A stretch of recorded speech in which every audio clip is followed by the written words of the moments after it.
Hi guys, welcome back. Jordan here with the Nighty Gnome Homestead. Today is July 9th, 2024, and we are out here preparing to get our fall garden going.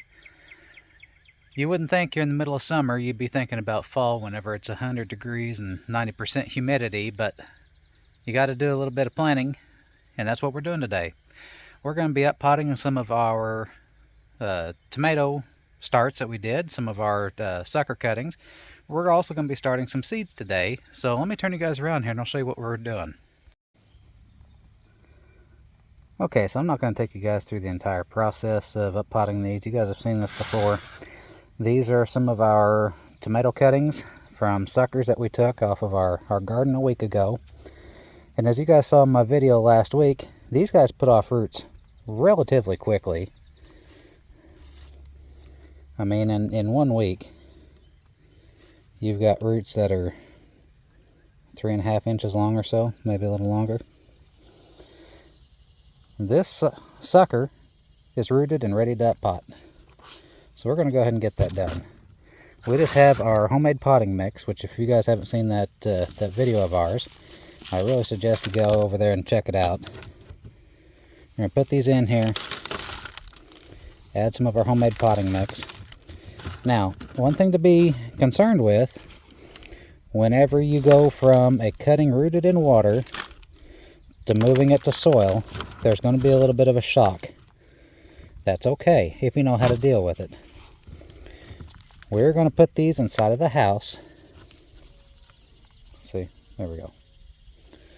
We're going to put these inside of the house for about 3 days. Let them kind of get acclimated to their new little containers. And then we'll move them out to the greenhouse or outside in a protected area out of direct sunlight for about 4 days. And then we'll go ahead and get them planted in the garden. Guys, it really is this simple to get free plants with a little bit of prior planning. Alright guys, so I got 7 of these Roma cuttings already transplanted. Now one thing I want to let you guys know is, like people, not all of these are going to grow at the same pace. We got some of these that are just starting to put off roots after a week. Some of them that only have tiny roots after a week. If they need a couple more days, that's fine. This one here, it's putting off just a few roots. I'm going to let it sit another couple of days, get some more roots on it. But one thing you want to remember is, since there is going to be a little bit of shock, we want to alleviate a lot of the stress that these plants are going to have. So one thing I like to do, especially with the water loss, is this plant right here has real long leaves, and it's got 4 roots coming off of the bottom of it. They're big, but it's only got a couple. So I'm going to prune off some of these leaves on top. This one back here, I'm going to prune off this lower hanging branch anyway. Same with this. I'm going to prune off some of these branches, and that's going to help these really establish quickly inside of the house. Like I said, this is going to get moved inside of the house, and it'll stay there for about 3 days.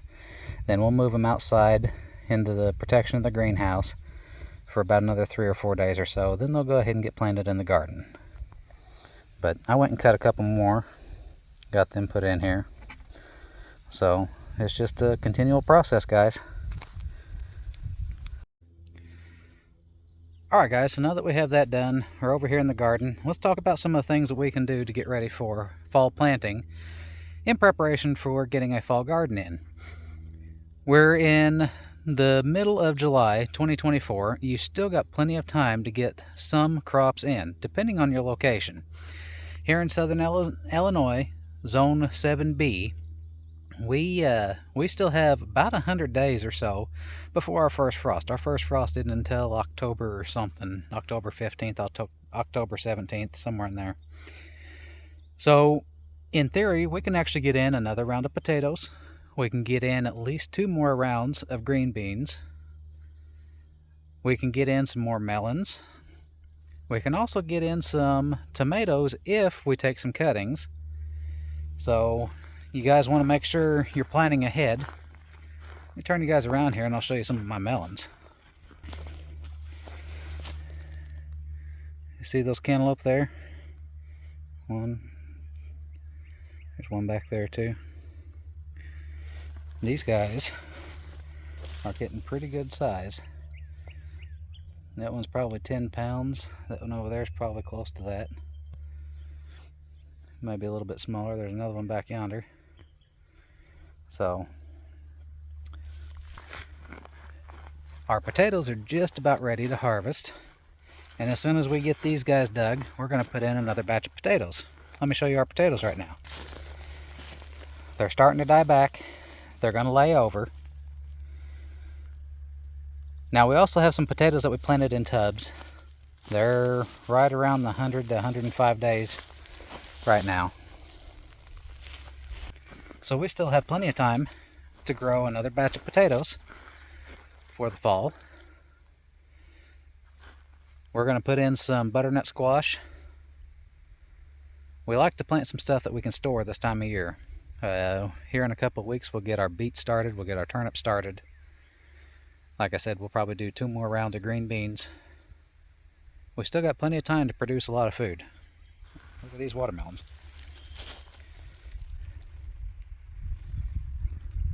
Another one over there. Sweet potatoes are looking good. Now our sweet potatoes, they take 110 days or so, thereabouts. If you're going to get sweet potatoes in, you probably need to get it in now to make sure you have plenty of time. Planning for the fall, we do like to make sure we allot for a little extra time because of the shortening days. So if something takes 90 days, we like to make sure we have at least 100 days before we get it in the ground, just to give it plenty of time to mature. So we got a lot of work to do, guys. It's the middle of summer. Our gardens are starting to produce pretty well now, but even though we're looking towards fall, we've still got a lot more tonnage to produce here. We're going to get in more cabbage, beets, turnips, kale, more carrots, more tomatoes, several more rounds of lettuce, more green beans, potatoes. Guys, all you gotta do is work for it. If you have any questions or comments, please feel free to let us know. If you guys haven't already done it, please like, share, and subscribe. We're going to be showing a few more videos here coming up on doing some fall gardening and how we get the most out of the shortening days. So, till next time, get out there and get your hands dirty, guys. No one's going to do it for you. Y'all be safe.